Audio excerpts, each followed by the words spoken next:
themselves that they are supporting Dr. Mahmoud Bawumia is about 65 of jumping the gun. I, as the representative of the people of Mampong, it is my position and my conviction as their representative that, again, in the circumstances, Dr. Mahmoud Bawumia stands tall and taller and tallest of all those who have, as at now, indicated their interest to contest the flag bearership of the party. It is not a question of having consulted your constituents, because once you elect me and I go out there, it is not every decision that I'm going to make that I'm coming to come and consult you. Otherwise, I will be in consultation, 24-hour consultation mode throughout. It is not going to be possible. There are certain matters that you go and discuss with them. There are certain bases why I took the decision I took as the MP of Mampong to support Dr. Mahmoud Bawumia. And when I go back and I start engaging my community, I am going to tell them.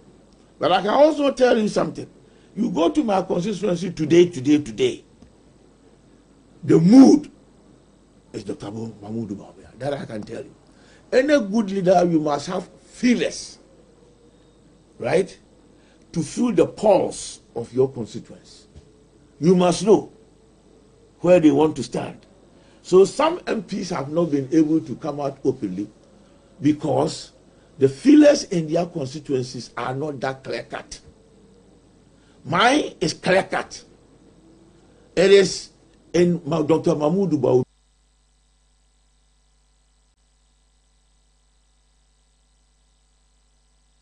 Opening back one hour on so unity, say, well, play Franca to ready brand or the Amada New Patriotic Party and people Manukono, a year Enkane, Ascend Central, a year Mrashe, Bedrian, Mayam for Kennedy or Hene, a compre a Japan, one.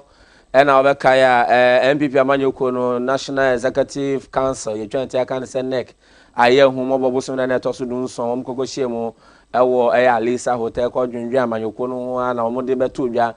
Say what a pombo sumeda edikan toso aduasan ba ko onfin penu enu na duonu ensia no mu koto aba e de eyi frankatuni de brade ama MPP amanyoko no na so ma Kennedy ohene akumpre kwa Japan e chem se enye de ehie ni ebre wiedu se enchi wahyew mentimi ho ase na ntitwitwa otan ne ahoya a ewo amanyoko no mu no empenifo betena se na eje o ma so sansem ni nyina no enu na yese hu hia o emo so wo mu tuma mpamirika ene ye koyi frankatuni ye koyi frankatuni o se ye nru ho ye wo se adenti na dan wo ho na ye nye foundation ye na ye fiti ya apa ye se ye kobo ye roofing ana se ye kobo nchense wo se ye kokko wie chere na edan no na ese ahoodin hyede na kamia se sebi na ntwibi no ene eni dedende asiese pacha enya ade no no betumi akonkan nti o se ne ye hu hia ye pa se amanyoko no mpanimfo ene akendifo no behwe mania enko yie wa amanyoko no mu bia no wo metena se no matwe no matoto na asundwe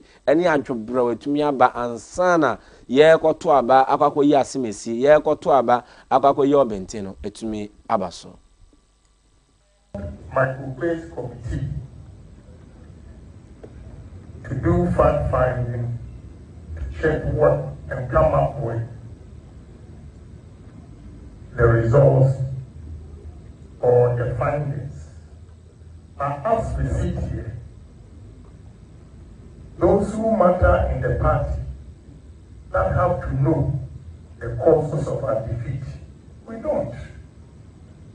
All we know is Michael Wayne came to brief us and said expansion.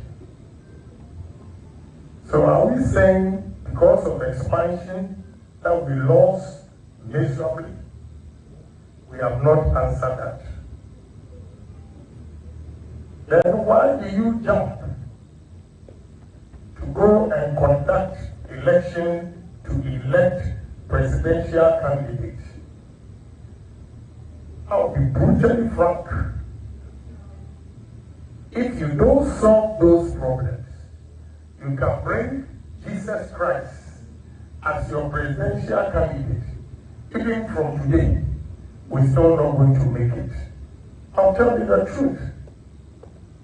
Because all of us here that are going to campaign, what message are we going to give? We don't know the causes of our defeat. So I'm of the opinion that we solve all these internal problems before we rush to go and select a presidential candidate. Honestly, if we don't solve these problems, and you think by electing a presidential candidate, he can solve the problems, I'm afraid we are joking. The presidential candidate cannot solve the problem alone. All of us is collective effort and collective responsibilities. If we all agree and know that these are the problems, and therefore we have to find solutions to it.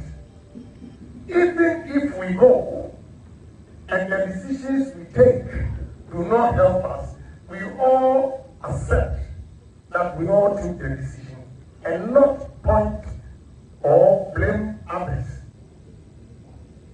But if you rush to go and take that decision, it will be more.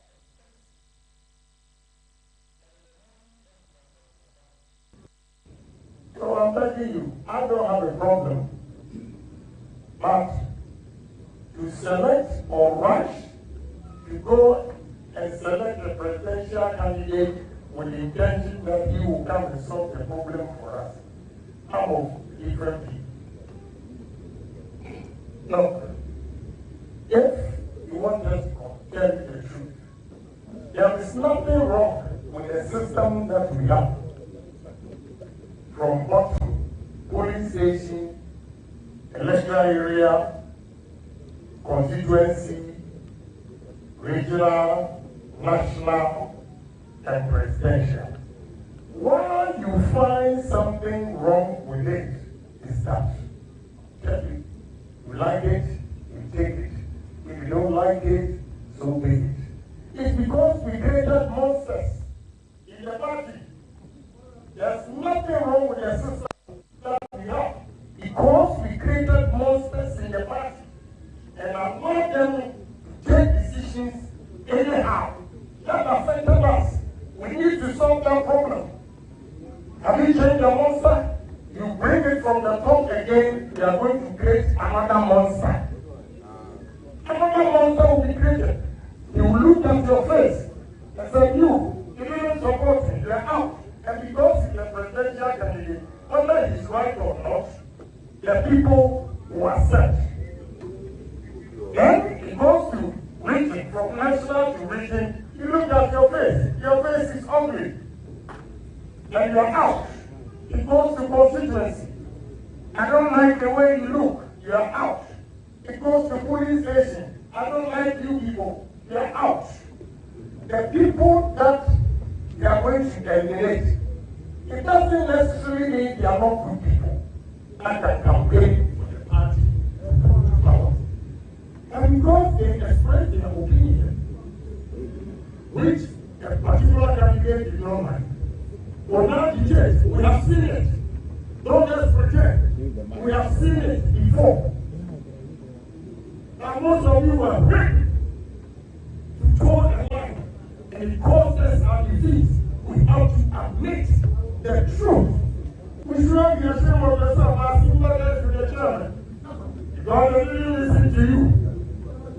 I'm not doing politics, I'm telling you the truth. Why? Who are those who got the contracts? Na mpenifo aka de ato se ewiase de wo hwe ne ode ne gina akwa no na obetumi aboa na se ni monyam no wo ho no ma no na de ma na am so ema aye mantem ni nyina no dwemtrefo mpenifo de ma MPP amanyoku ne wo ma komontoma de aboa no e de abankira no a kire mo se wo mo po bi obetumi aye national chairman e de ama amanyoku no de ne se nye obi a wo mo sign bo achen agya ako ho a kire manten na wono na ye nka ne so afa no hwe ye nyinam senso e wo man ka ne mu a wo mo san ne ho a enya ade ye internet de wo mo nyoma komontuma de agbo ano se wo mo de mo chitae e de ma eye boachen eja akon se wono e ma be ye national chairman e de ma MPP amanyoko no abato ya wono mo beto enumunte no ade e na nhyemude no ekopie mu wa santimantem mu a wo mo etusa ejina ye eno na office of the special prosecutor Kisi Ejaben any enkane so afa na ohwe sika sam so Kenneth Nana Yaw Ofori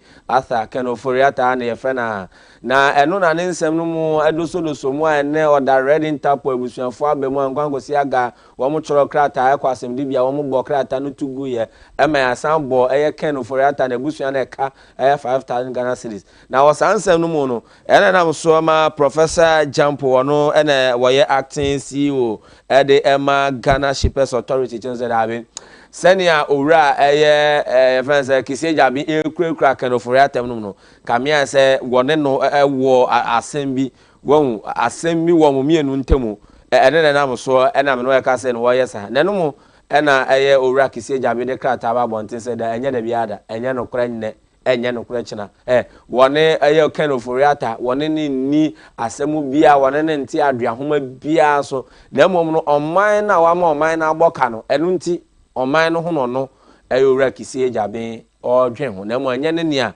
Professor Jampo ka se ade one ne wo asemu ne ko nakra na bi ne wo eti aduahoma so no o chense enye ade anokora bia no ewo ho ene so ye de to akase no so ede ama wo sen fufuro mo Ghana man penny His Excellency John Dramani Mahama ne de wabo nipa baba ko du enumudin se wono mo enkonkosi oman no anamusifo ewa aman hodro no eso na wo sa edin no mo no Ghana yan ka se yensi ni twani kasum scenario na afa owura akwadwobo nso wabo mudin me no ka se no wo de owura akwadwobo nso akwago piemu se wono nkokwohwe na edin na edidi so no eno enie wabo Benjamin kwashidin se wono enko South Africa mamu owura akwadwobo nso se wono nso enko China mamu na kasum scenario se wono nso enko piemu wa adehia wono mo wo Spain ente de mampeni abo nipa baba ko eduanum a Ghana sini twani oba apeni scenario ka ho a wono ekoko piemu no akwakoya oman na musini wo Spain ene ne mountain so no na yenko ahoma asuemu aban no etwa sika puduro bi de ato wono se wo behwe ema yesua pon ahodro me pamcha universities ahodro wo man Ghana mu no wo mu be hyemu kena na no etumi afa ne ntuma pa de fra na sika no 40 million Ghana cedis what they ama aban no to asosukus anase suapon ahodro baba ko enan edi kan CK Tedem University of Technology and Applied Science eno woman sika no ebi sanso na University of Energy and Natural Resources wono so ama no bia na afa University of Health and Allied Science wono so ama no bia na afa SD Dombo University of Business and Integrated Development Studies wono so wetumi amomo bia ne nyina no ne ebetumi ahwe aboa ma ye humasua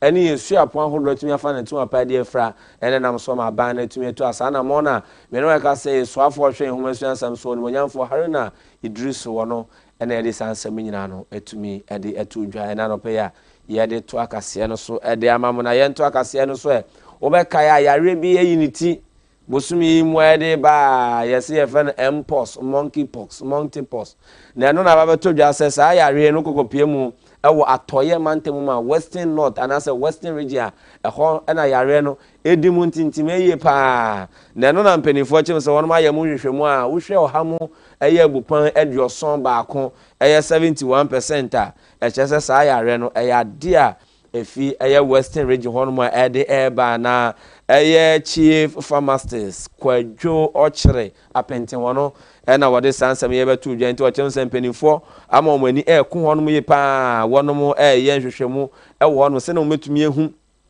kwan ne akwanyasa so a wo metumi afa so na wono mu etumi ahwe na bibia no etumi akọ enkan wo atoye mantem na sayare boni monkeypox no yetumi etuni nyina se wo man Ghana emu na ade ba kwa wo man yi mu a ene ubodin pe ne ye de China fa aka ho akwese sebi bafane fam anasa igbeni eni nkruma kwan ni akwele ubodi a China eni eco street galamsey illegal mining eni bia bia ni galamsey yes China galamsey ena so ma China anam senior wo man kan mu hanom wo de abeto ja no se hwe sansem na mo kan anya no kra de biada sa galamsey na mo kan ena China for na 2 galamsey o se ade a no kra biara enimo na China na musini shin hwan wono ena de wo de sansem nya de beto ja na ebra wo kire ne nsem no mu no say eno kan fire. You can never eliminate those small minings. If you use small minings, there will always have illegalities involved in it. Issue of China, galamsey doesn't caused by Chinese. You guys know what's the problem. You guys know several million people live in those small minings. How many Chinese over here involved in these galamseys? You can't, because Chinese government takes strong, strict measures. I already tell you that we do not issue them visa. Those people who want to come over here, they cannot easily get the passport. And you can see why the vice mayor of Nanning I mentioned, I didn't come to the details. They approached your Minister of Foreign Affairs to talk about the issues, because some tiny people who were caught sometimes by police or by immigration office come from that city alone. So we Chinese government taking a lot of efforts on dealing. Enti we China na musini o man Ghana no just say munya sasam na mo kan say China for na galamsey wo mudi mutintima wo no sha ase no just say nya no kra nya enya no kra China na wasansem no mu ano ade a anti galamsey tax force any post for akontuma de abo ano amino ka say wo no akwache galamsey fo bi amino ka say wo mu mfidie chamfan fidie bi nso no wo no matumi agye ni nyina na okogo piemu ewo ninka mining sites no ewo atoma ntema hono wana me no ka say no anti galamsey tax force any post for etumi ekomutuma de bo ano ekokoye sa operation a me no ka say omutumi echi omo ewo mfimfin mantemu emu na wo mu fi ninka no mkogo piemu ewo adede no enso ewo mfimfin mantemu mu a me no ka say no wono mo etumi eso omo nyina omo pechi a wo mo chem se emra no eni omo kokodi senia ese na efata eye pa na yentu akase no so ne yenkwa ayamfree yeda so galamsey nsem no ma na ayamfree eno so na babeto dwa se Central North region na babeto dwa se hono mo so no wotumi akwachi ade hye bi a wono mo to fam agudie no ebi na eno krampo de na wo so de esumase dwadie nuboni bi na esan ka ho a na wono mo di na nipa baba ko wono mo cheche omo no Isaac Odum wedi mfinsha no aduasan enkron Lazarus Sango aduanfie no aduanan na afe Steven Nkrumah mfinsha no aduasan na Kofi Emmanuel mfinsha no aduonum yensa na John Nkrumah wono nso mfinsha no aduonu enson a menu aka se mpanifo atumi aso mo pechi a wo mo chem se wo de wo kọ na emra ne wo mo edi ebra wo mutu gala ne nyina no na enduboni bi wo mo san etonton bi ewo ehono abusen be gina we so na metwa me wakọ akọja agbo afọ nkra to te wa ba me ba me de kase no ekọ adwedi nsem e de amam.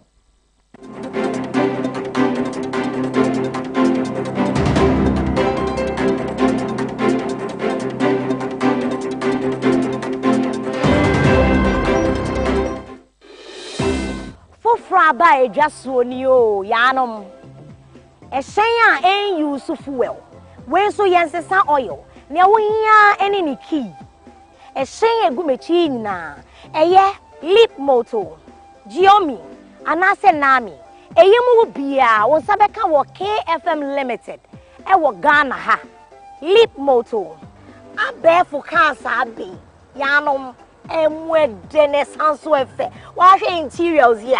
Can hear me, Timothy, and you're trying to lip motor. There were 3 modes of driving. Obey me a switch it, so open 10-1, obey the sports mode. So person will save you battery, obey me is economy mode. That's a woman pentem now open normal riding so you're trying to standard. Who charge your battery within 6 hours? A bet to me do work Kumasiaba. Measure air 310 kilometers. Enti woni how. Ubetumi so the 3 hours fast charger. A charger na mana you full bonema na wakọ Kumasi aba. Say no. Me try the aka no.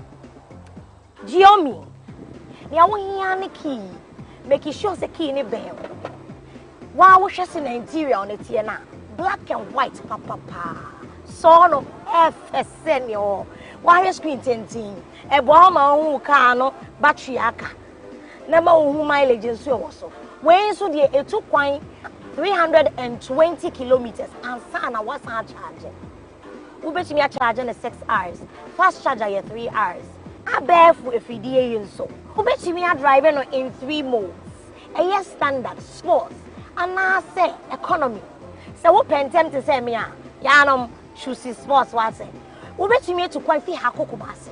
Ama battery ni biswak because a year 320 kilometers. Who charge in 6 hours, ubetumi in your full battery. Now when you fast charge and swap 3 hours per you're set. Making sure so okay in the car when you saw walking. Ubi a door na start. Chili Giobi, black and white. Makuma swat. Man san cow dear. You check the akana. Yeah, no. I bet for the any mubako neo. The awiano key. Making sure so key in the band when you saw walking. We no F. Let a woman sit down. A gray you one who do me, no. The any hakakra, any dear mood. As also was screens me, no. Wait, amount information of we are can win. I said, Bessie, bonum papa, your friend entertainment. The awiano, Anne. And that's over to me, so I driving in 3 modes, just like the others. Standard, and I say, sports. So open them. Car way so. A bet to me to Kwaya Kumasiaba. 330 kilometers. The Chema would do crab to make Jesus on one bonum kakra, and Sunday do. Who charging the 6 hours, sir? No. So bet to me, so charging 3 hours. If I no fast charge. And you know, KFM Limited, and they are big just so. Fraying near me own Sanka the intentem. So open installments, a high purchaser, and train one nasi. We've got you solid. Yanume, on sabit me a fidie mubia, and what KFM Limited. On sabeke fidie no, what Sianon kakra. Wait, unyano bebia, a GKFM Limited. Fraying, ever sort out.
Masena men sama kwa ba men fa kase no fa nko adwedie nsama fa mo na ababa todwa se tema oil refinery no mpanifo ede nyame gwa akande akwan mu akande ne nyama hodo ekoso a ma ayere so a wa fi October bosumi no mo no mpanifo hyese be hyase aye adwuma ene ye mfa ngo ho nsam ye crude oil ne nya ka kare nyina no wo mehwe na kwanchefo pani a wo no ene da adwumeko ya no de atodwa no to se de wo hwemu adwuma ma ya Mayo hamu chichemu edua nan enum ekwo hamu chichemu aduosia entire so abosumi beye miensa ne nan eda ye ni media na sempeni4 tumi aye ntutu eni nyina na afetema oil refine no eno so atumi ahyase eye adwuma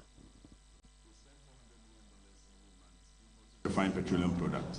When TOR is running, we will need less than 60% of that money to import refined petroleum product because our plate capacity is 45,000 barrels. And we recently installed a new furnace. With that new furnace, we can actually do 60,000 barrels. And nationally, we consume about 100,000 barrels per stream day, every single day. So we can do between 45 to 60% if the refinery is up. The refinery is a profitable enterprise. It's capable of refining. There has been a number of turnaround maintenance that has taken place at the refinery. And the analysis we've done so far, the reason why it was shut down in 2021 was actually because of lack of crude. So we have just put together a turnaround maintenance committee, spearheaded by the general manager maintenance and supervised by the deputy managing director. And every Friday, we come together to look at the steps and the things that we need to do to get the plant back. And from so far, the timeline that we are seeing, between September, October, we should get the CDU back on stream. Enti na eno semro eno no afe yanko amanone na America man penny Donald Kwaku Trump ono no wakase na ochem se wo se to paye bi etumi ato eya ono ne de no e ma akakopie mu ewo Iran hono ma edi enya edi ewuye pa eno ochem se we eye kokogbo a wo de ma wono se santo kwache ni na me no wakase ye koso ewo eye wono ene Israel ntemu no mehwe na elimenu ya no wono mo apɛ aye ne poma sebre no motumi ye di fi ona nkyere ma Donald Kwaku Trump Eddie Johnson for any.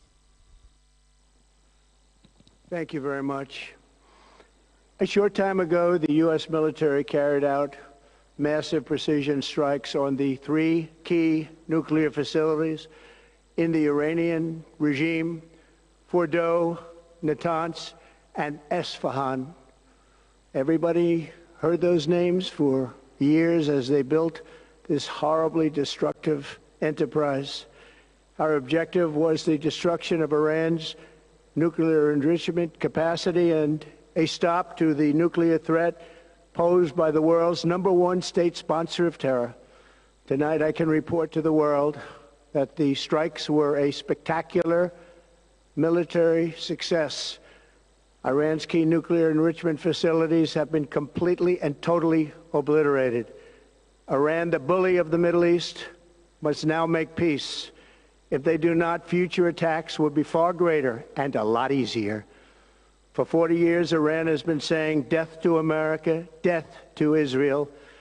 They have been killing our people, blowing off their arms, blowing off their legs with roadside bombs. That was their specialty. We lost over 1,000 people, and hundreds of thousands throughout the Middle East and around the world have died as a direct result of their hate. In particular, so many were killed by their general, Qasem Soleimani. I decided a long time ago that I would not let this happen. It will not continue. I want to thank and congratulate Prime Minister Bibi Netanyahu. We worked as a team like perhaps no team has ever worked before. And we've gone a long way to erasing this horrible threat to Israel. I want to thank the Israeli military for the wonderful job they've done. And most importantly, I want to congratulate the great American patriots who flew those magnificent machines tonight, and all of the United States military on an operation the likes of which the world has not seen in many, many decades. Hopefully, we will no longer need their services in this capacity. I hope that's so. I also want to congratulate the chairman of the Joint Chiefs of Staff, General Dan Raisin-Kane, spectacular general, and all of the brilliant military minds involved in this attack.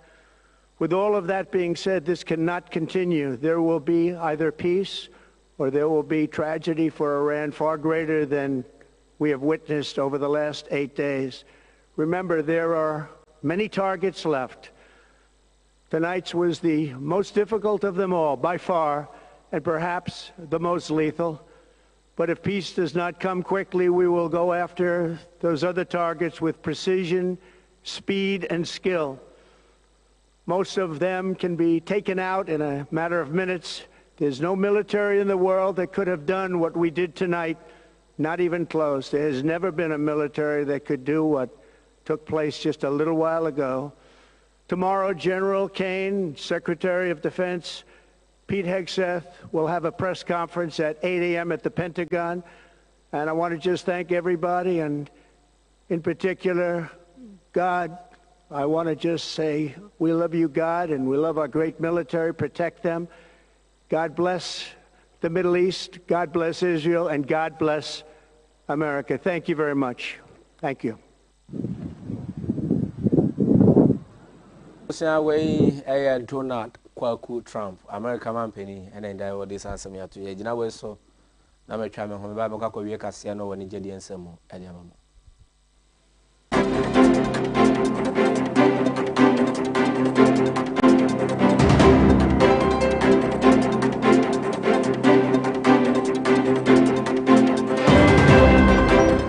Yo, I'm for and I am Makwaba at the bar, a KFM musical shopper.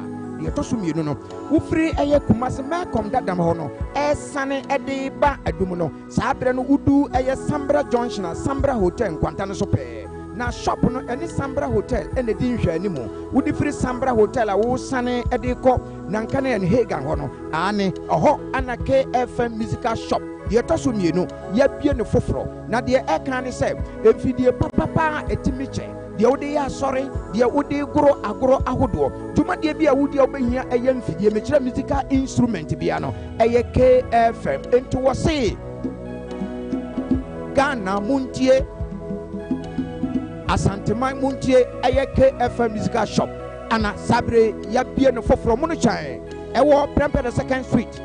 Free old man come down and now sunny ediko edumno and udu Sambra Hotel Quantana so now what done on Sunny Faso oho anas KFM musical shop yi ewo yani Sambra Hotel ana ewe animo ye twa abrebia gina mese se be proud anase me ye dwa na free Kumasi edum KFM instrument store obi bisa sa se bo menfi wo de what to no we need see that what dey my papa ejira wanim na what to say yes what to no bibi aka wakoma ni nyina free KFM instrument store Kumasi adum se mi jira ho na me to no ma bitimi nya ho me ka fi se fi papa mu anim na mi jina no wo betro ye ko ma ya do se kana twananka kanau ensamfu ayi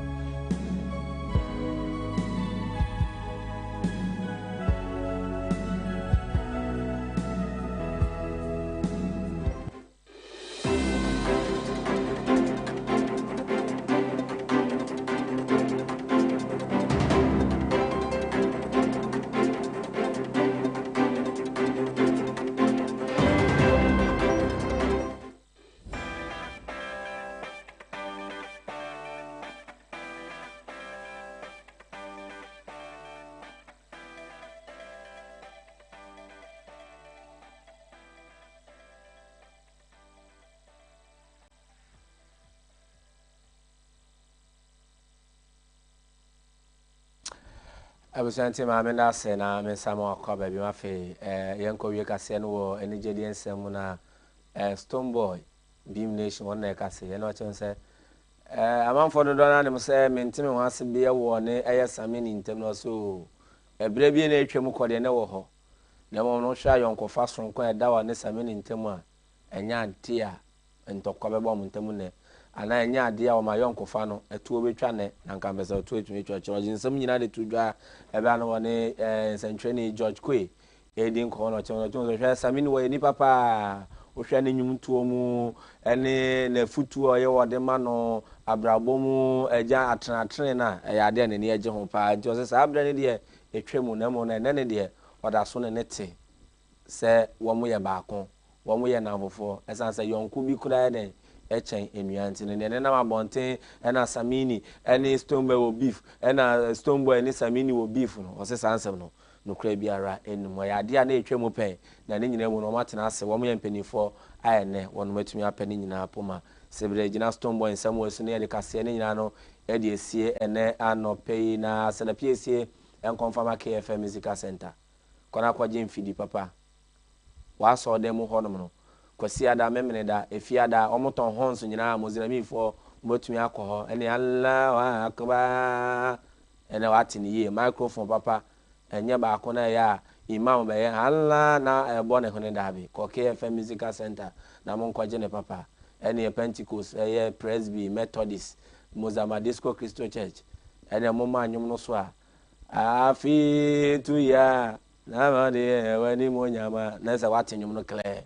and ezi fo no so na me si hwana na wo ma yizeke ahodi mani nya de dompe na ho na se part ni nyina aba KFM Musical Center ho na betumi nya ne papa microphone speakers guitar drums ne ka ho bia no obenya bi ewo ho osika nso a ye betumi di amount na wetu chan kakaka moko aso na moto collection memre da Monday anopa na dia ma treasure no akotua moko asore eye kwasi ada na moto collection Saturday enwumre no na eda we yi dia ma aso penny treasure na akotua Monday anopa na bibia na tumi akonkan asante mantem ye wadum Kumase ye ne Samra Hotel na die ni mhwe nkran ye wozongole Benjilo abro san no mo a ye ne Children Hospital e die ni mhwe de pepe ne awonti ase no frɛ ye 0244941047 na woni ye endi nkomo your channel of wealth yen ene ye osika krafo ba akopɛ ene ye talent microfinance bra anope na bagisika fa hye wadwuma mu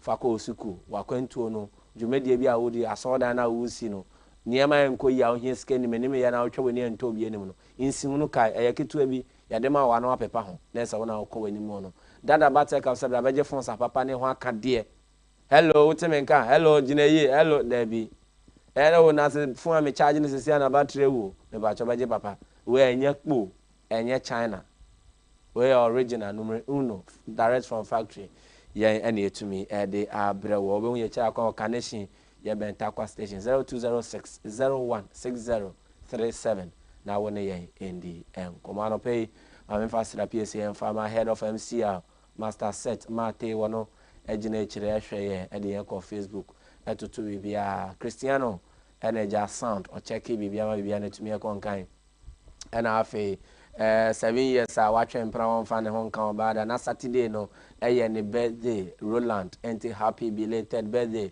enko enfama ano enene wo direct shots no na bibia na tumi eko enkan Elizabeth Afonso eno so no gina camera na chi ehwe ma bibia tumi konkan ne okruchi ensam nya de go krata so eye producer eye Joelinda Laye na no afiada ne boyfriend be fa no gate na no dan hono ma ena ode ne eko ofie obo modern ehwe ma bibia no etumi eko enkan ene anope ma na executive producer eye Nana Kwame Frempong wono eno no Manson eneja wo hwe ye ma bibia finance director Ayora Thomas Kojo ene 23rd the NSS start bobo ni dia this week ya obehwe ama na esu na bibia no atumi aye kama managing director Ayora Terry Debra waka e kire me bia na atumi eko enkan mo so fa no pay eye me Odiyifo Yaw still I gbe kra che fialengo 1 the birthday couple